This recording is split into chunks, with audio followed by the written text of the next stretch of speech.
YTN 라디오 이동의 뉴스 정면 승부 4부 시작하겠습니다. 매주 화요일 스튜디오를 법정으로 순간이동시키는 박장대소 시간입니다. 박지훈, 장윤미 변호사 나왔습니다. 어서 오십시오. 네, 안녕하세요.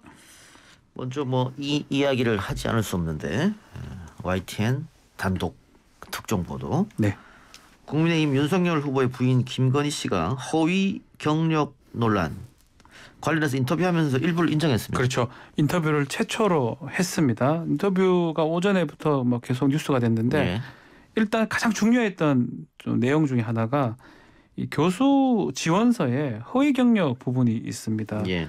특히 이제 무슨 게임 협회에서 한국 게임 산업협회에서 뭔가 이사를 했고 대상을 탔다라는 부분. 예. 그 부분은 지금 확인을 해보니까 사실 회사도 없었고 예. 그다음에 같이 일하지도 않았다. 본 적도 없다. 그래서 그 부분을 이제 좀 얘기를 하니까 본인이 조금 돋보이려고 한 것이다. 죄라면 죄이긴 한데 크게 좀 문제는 없는 거 아니냐. 또 시간도 지났다라는 식으로 일부 인정을 하되 그것에 대해서 죄책감이 있다 이런 건 아닌 듯한 뉘앙스 예. 인터뷰가 있었습니다.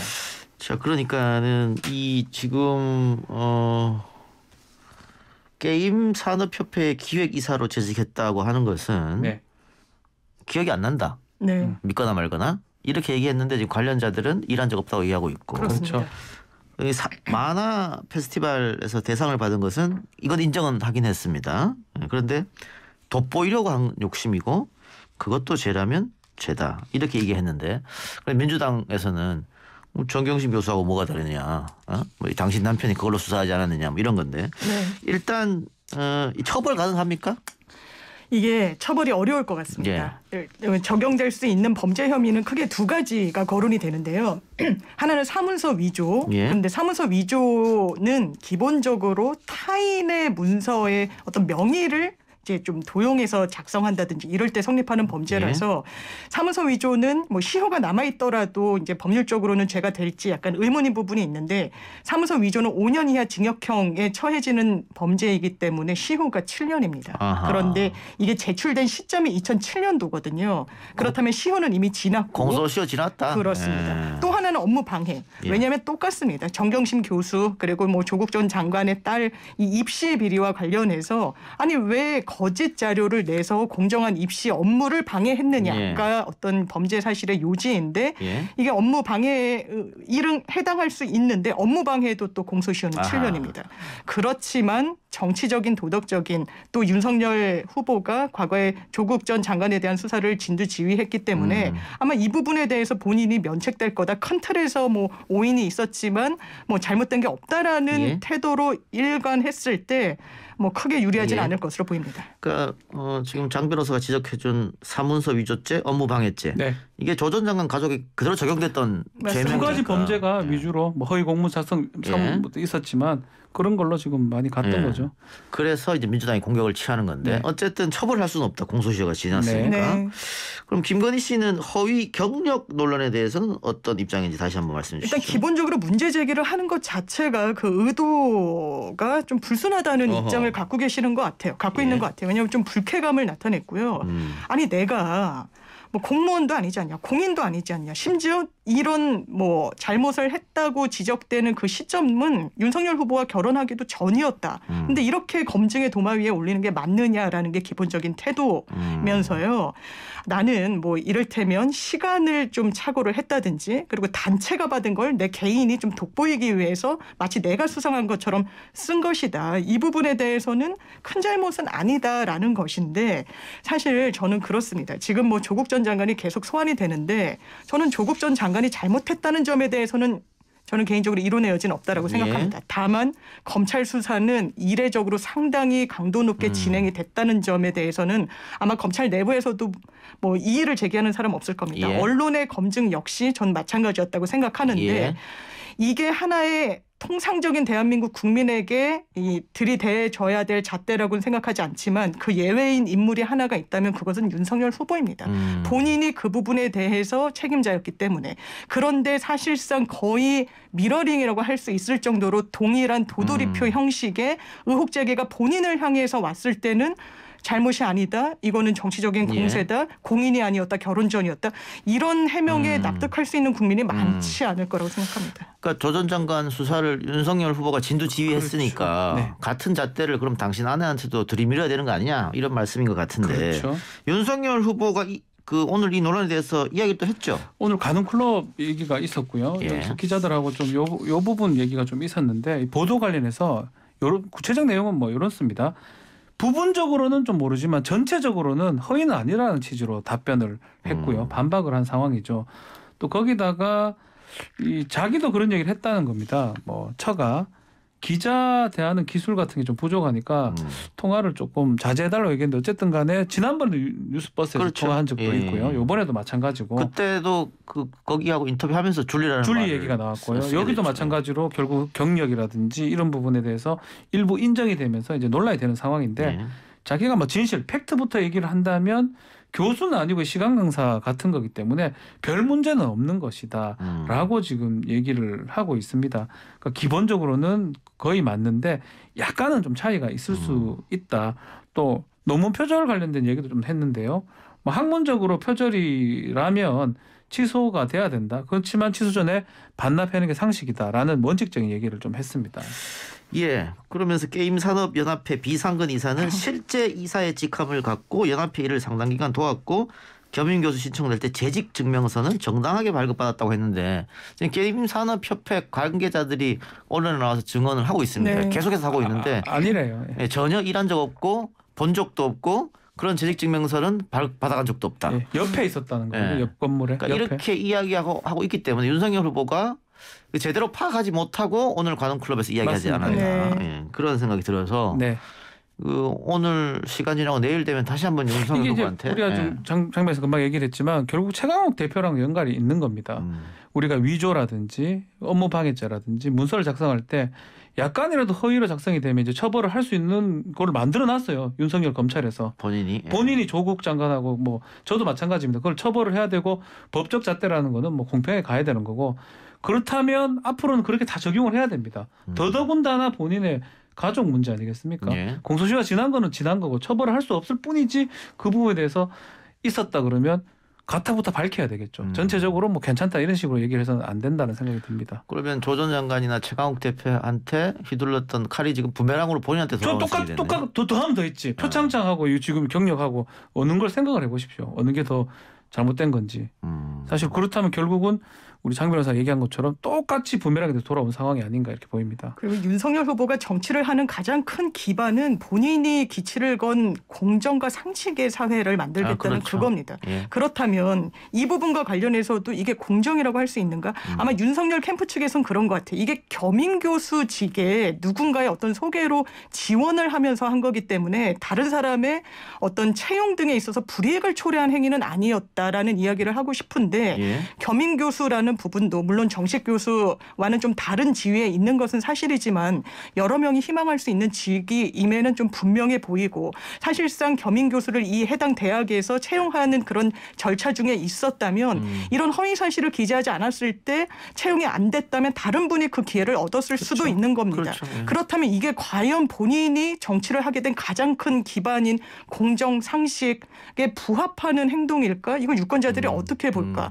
그리고 부분적으로는 뭐 좀 잘못한 게 있을지 모르지만 큰 틀에선 잘못한 게 없다. 이건 법조인의 발언도 아니고요. 더더군다나 정치인이 할 수 있는 발언도 저는 아니라고 생각합니다. 그걸 따지면 뭐 최강욱 대표 기소를 했어서는 안 되죠. 이 논리라면 사실은 최강욱 대표 기소가 그것도 말도 안 맞는 상황이고 뭐 그럼 일치 유죄가 되긴 했지만 어쨌든 간에 약간이라도 흠결이 있고 기억에 반하게 적으면 다 위조이고요. 허위 작성이고요. 업무 방해죄입니다. 그 논리대로 기소를 했고 유죄 판결까지 이끌어낸 거거든요. 예. 그렇다면 이 부분에 대해서 달리 얘기할 거리는 전혀 없다고 봐야 될 것 같습니다. 알겠습니다. 자, 게다가 지금 공흥지구 개발 사업 특혜 논란에 이어서 부동산 실명법을 위반한 정황이 발견됐다고 하는데 이건 뭔 내용입니까? 일단 양평 땅 문제가 계속 불거지는데요. 개발 사업의 김건희 씨하고 그렇습니다. 김건희 씨 어머니 맞습니다. 갖고 있는 양평 두 사람이 땅. 계속 이제 거론이 되는 건데 개발 사업 특혜 논란은 개발 사업에서 이익을 취했으면 당연히 거기에 대한 뭔가 대가를 이제 지자체에 내야 되는데 그걸 영원을 냈다라는 거죠. 그 의혹도 이제 검증 대상엔 이미 올라 있는데 또 최근에 불거진 의혹은 이거 차명으로 이 일대 부동산을 보유한 거 아니야? 라는 겁니다. 왜 그러냐면 그 정황이 여러 가지가 있는데 이 일부 양평군의 병산리의 2개 필지를 이 최모 씨, 그러니까 김건희 씨의 어머니, 윤석열 후보의 장모의 조카가 명의를 갖고 있었는데 이 해당 그 부동산에 대해서 이 필지에 대해서 김건희 씨 측에서 매매 예약 가등기라는 걸 설정해 놨습니다. 그러니까 이게 매매 예약 가등기가 뭐냐면 실제로 나 2년 뒤에 이 땅 내가 살 거야. 그런데 다른 사람한테 팔면 안 되니까 내가 살 거라는 걸 매매 예약하겠다는 것을 다른 사람에게 처분하지 못하도록 가등기를 등기를 미리 좀 설정을 해놓는 그런 겁니다. 그런데 그래서 뭐 소유권이 뭐 넘어오거나 해서 본인이 실제로 뭐 권리 행사하는 건 문제가 없는데 이 가등기 설정한 이후에 실제로 가등기가 말소되고 거의 직후에 이 땅을 포함한 5개 필지를 담보로 이 장모가 12억 8천을 대출을 받습니다. 그렇다면 이 땅이 진짜 조카 소유였을까? 원래는 조카도 이 땅을 이 장모의 오빠, 이 남자 형제로부터 그러니까 상속을 받은 거거든요. 이게 김건희 씨의 사촌이기 때문에. 그렇다면 이거 진짜 이 조카 땅인가라는 의혹이 있고 또 하나는 2015년도에 한 12억 8천을 또 대출을 받는데 그때는 이 장모 최모 씨의 그 동업자들이 소유한 땅이었어요. 그렇다면 동업자들이 소유한 땅이면 그 사람들 소유권인 건데 거기에 근저당을 설정해 놓고 12억 8천의 대출을 받는 겁니다. 최모 씨가, 장모가. 그렇다면 물론 법률적으로 뭐 본인이 소유한 걸 남에게 이렇게 뭐 연대 보증도 서니까요, 사람이. 이거 제공할 수도 있지만 이게 실제로는 보통 사인이 하기 힘든 선택이거든요. 경제적으로는 불이익하기 때문에. 그렇다면 이거 사실 이 장모의 땅이지 않을까라는 게 지금 나오고 있는 의혹의 핵심 내용입니다. 본인의 땅인데 다른 사람 이름으로 돌려놓고 그렇습니다. 결국은 뭐 가등기나 이런 거 해가지고 대출은 최 씨가 다 받고 예, 총 25억을 받았죠. 뭐 그렇다는 거죠. 명의신탁인 거죠. 그렇게 되면 뭐 명의신탁, 그러니까 부동산 실명법 실명 위반. 되는 네. 거니까. 알겠습니다. 그런데 이렇게 되면은 그 부인도 혹시 이걸 알 수 있었지 않느냐? 왜냐하면 그 회사에 또 이사로 등재돼 있더라고요. 그렇죠. 그렇습니다. 더 문제가 실제로는 지금 인사청문회, 특히 검찰총장 인사청문회 할 때 윤석열 후보한테 좀 기계적이긴 한데 지금은 뭐 반대편이 됐어요. 김도읍 의원하고 당시 오신환 의원, 김진태 의원 등등이 서면 질의한 게 있습니다. 배우자나 뭐 직계존속, 배우자의 직계존속 포함됩니다. 타인 명의로 부동산 취득 경력이 있느냐 질문에 뭐 아는 바 없다.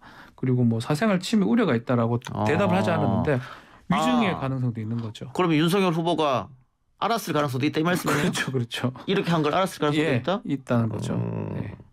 또 뭐 확인이 좀 돼야 될 부분이 아닌가 생각이 듭니다. 알겠습니다. 자, 근데 그 김건희 씨 논란은 사생활부터 시작해서 지금 오늘 YTN 보도 여러 가지 이제 허위 경력이라든가 허위 수상 의혹. 근데 그 전에 또 이건 말고도 허위 경력 기재 의혹 다른 게 있었거든요. 있어요. 또. 게다가 논문 문제, 도이치모터스 문제, 코바나 콘텐츠 협찬. 코바나 콘텐츠 일단 그건 뭐 무혐의가 됐으니까 일부 무혐의 됐으니까. 아직 남은 사건은 있고 있죠. 검찰 수사를 더 한다 그렇고 한두 개가 아니다. 과연 그러면 등장할 수 있겠느냐? 좀 제일 약한 게 이거였거든요. 경력. 제일 약한 게 나왔는데 지금 난리가 났어요. 지금. 좀 센 것들은 더 남아 있는데 제일 약한 건데도 지금 말 좀 잘못돼가지고 대응이 잘못됐는데 인터뷰를 뭐 하지 말아야 될 인터뷰 한 건지 뭐 그거는 우리가 말할 수는 없지만 어쨌든 간에 도이치모터스도 뭐 곧 어떻게 좀 수면으로 나올 것 같고요. 코바나 콘텐츠도 뭐 아직 조사가 진행 중이니까 논문까지 하면 뭐 여러 가지 일들이 좀 남아있지 않을까 생각이 듭니다. 사실 어제까지 정말 정치권에서 주요 이슈 중에 하나가 김건희 씨가 언제 등판을 할 것인가. 그러면서 뭐 정인이의 일주기를 뭐 기해서 나올 수도 있다. 뭐 이런 있었죠. 기사도 있었고. 근데 저는 오늘 이 YTN 단독 보도는 본인이 자발적으로 응한 거 아니겠습니까? 어떻게 정치적으로 판단을 해보자면 굉장히 좀 최악의 등판이다. 이것도 등판이라고 큰 범주 안에 넣을 수 있다면. 왜냐하면 이 이 본인이 의혹을 적극적으로 해소한 것도 아니고 의혹을 좀 더 부풀리는 방식으로 사실상 이 언론이 이제 보도가 나왔기 때문에 이제 그것을 책임지고 바로 관훈 토론회에서 윤 후보한테는 상당히 또 정치적인 부담이 됐고 거기에 대해서 매끄럽게 또 마침표를 찍지도 못했거든요. 그렇다면 이 의혹과 관련해서는 여진이 계속 남을 수밖에 없을 것이고 단순히 정치적인 여진뿐만 아니라 도이치모터스 뭐 기타 등등의 여러 법률적인 부분에 대해서도 100% 면책될까라는 의문이 좀 제기되고 있기 때문에 이 대선 국면에서 상당히 후보에게 리스크로 작용을 장기간 가져갈 수밖에 없게 될 겁니다. 꽤 큰 변수가 되지 않을까 저도 일단 그런 생각하는데 이 도이치모터스 이야기 나왔으니까 권오수 회장 재판이 열렸네요? 그렇습니다. 이 사건이 원체 좀 복잡하기 때문에 권오수 회장의 이 첫 기일이 공판 준비 기일로 진행이 됐는데 공판 준비 기일에서 기자들이 제일 챙겨야 되는 건 이 공소 사실에 대한 입장이 어떠한지인데요. 권오수 회장 같은 경우에는 대체적으로 부인한다라고 했습니다. 다투는 취지로 우리는 이 재판에서 무죄를 받아내겠다라는 취지인데 이 구속 사건 같은 경우는 재판이 빨리빨리 진행될 수밖에 없습니다. 이 1심 같은 경우에 2번 갱신을 하더라도 6개월 안에는 재판을 마쳐야 되는데 지금 이 변호인의 항변 내용을 보면 이 기록이 너무 방대해서 지금 다 좀 꼼꼼하게 저희가 준비는 하지 못했다라는 취지로 이야기는 했다고 하고요. 그리고 권오수 회장은 법정에는 나오지 않았는데 이 혐의의 내용을 그냥 살펴보면 시세 조종으로 무려 이 개인이 82억 원의 부당이득을 취했다는 거고 여기에 도입된 뭐 선수들뿐만 아니라 이런 그 주식도 한 1,600만 주가 넘는다라고 합니다. 그래서 시세 조정에 이 영향을 미친 그 가액만도 650억이 넘는 걸로 지금 검찰은 보고 있습니다. 예. 자, 그런데 이정필 씨는 네. 혐의를 인정했다고요? 일부만 인정했습니다. 네. 이정필 씨가 이른바 계좌 관리한 선수, 특히 김건희 씨의 계좌를 관리했다고 알려진 그 사람이고 김건희 씨 계좌하고 뭐 현금 10억 원? 뭐 현금 10억 원. 예. 이 사람이 뒤늦게 이제 검거가 돼가지고 지금 재판에 지금 들어왔는데 이 절반 정도 인정했어요. 자신이 횡령한 부분은 인정을 했는데 이 주가 조작했던 도이치모터스 관련 자본시장법 위반 같은 부분은 부인을 했습니다. 이 전주가 아니냐라고 의심을 했는데 이 부분을 부인했기 때문에 그래서 좀 김건희 씨가 또 소환이 늦춰진 것 같기도 하고요. 일단은 본인의 횡령 정도만 좀 일부 인정한다라고 밝힌 상황입니다.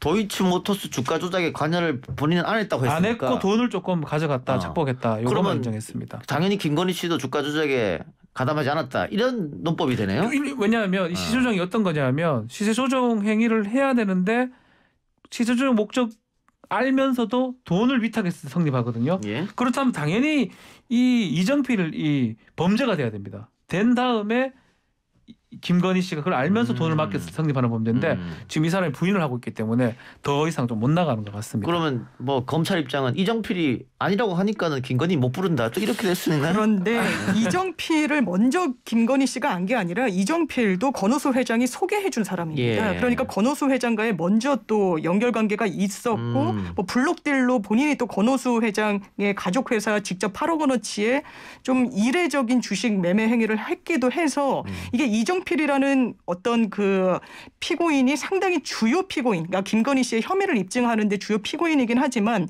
그 사람이 부인한다고 하더라도 김건희 씨가 뭔가 이 사건에 개입됐다는 정황은 또 다른 부분도 남아는 있는 것 같습니다. 그러니까 사실은 그건 제가 계속 말씀을 드렸던 부분 중 하나가 검찰이 조사 안 하고 기소 안 하는 건 정말 쉬워요.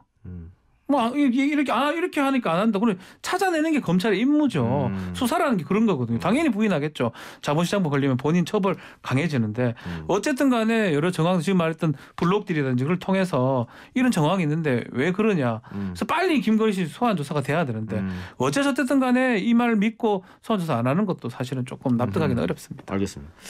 자, 근데 오늘 간훈 토론에서 윤석열 후보가 계좌를 다 공개했다.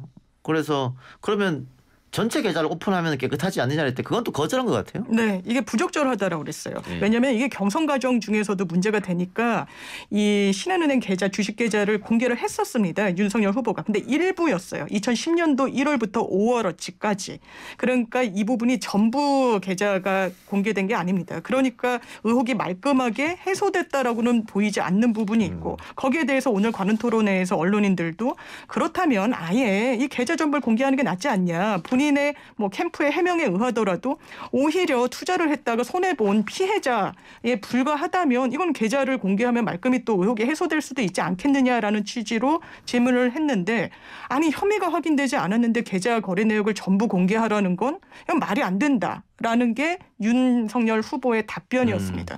그런데 이거는 정말 검찰의 그냥 언어인 것 같아요. 혐의가 확인되지 않았다. 이게 정치적으로 공방이 되면 정말 본인이 뭔가 이 억울한 부분이 있으면 제일 간단하게 해소할 수 있는 방법이 있는데 그 방법을 채택하지 않으면 의혹이 당연하게도 더 불거질 수밖에 없고 왜 이 간단한 해결 방식을 채택하지 않았을까 개인적으로도 좀 의문입니다. 알겠습니다. 자, 공수처 이야기로 넘어갈 볼 텐데 지금 판사 사찰 문건 의혹 피의자로 손준성 검사를 소환했습니다만 뭐 입원 중이라고 출석을 또 미뤘고요. 그렇습니다. 자, 그런데 이 와중에 오늘 또 역시 윤석열 후보가 손준성은 추미애 사람이다 이렇게 이야기했거든요.